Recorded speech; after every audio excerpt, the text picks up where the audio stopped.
வாங்க இன்னைக்கு என் மகமார்களுக்காக ஒரு குழம்பு வச்சு காட்டுறேன் பாருங்க அம்மா.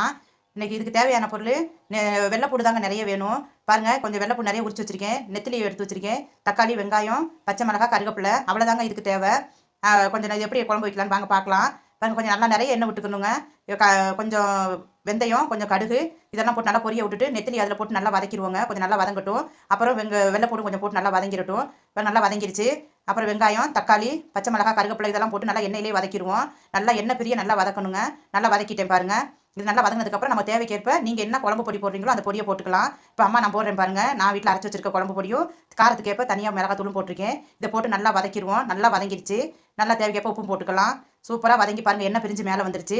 இதையே நீங்கள் 2-3 நாளைக்கு கூட வச்சு சாப்பிட்லாம். இதை வச்சு சாப்பிட்றதுனால நம்ம குழந்தை கிடைச்ச பிள்ளைகளுக்கு நல்லா பால் சுரக்கும். என் பேரன் பேத்திகளுக்கு பால் இல்லைன்றது குறை இல்லாமல் நல்லா பால் இருக்கும். நீங்கள் ஹாஸ்பிட்டலுக்கு இதுக்கெல்லாம் போக தேவையில்லை. இதாங்க எங்கள் ஊர் வைத்தியம். இந்த மாதிரி தான் நான் என் பிள்ளைகளுக்கெல்லாம் செஞ்சு கொடுப்பேன். என் மருமக என் பிள்ளைகளுக்கெல்லாம்.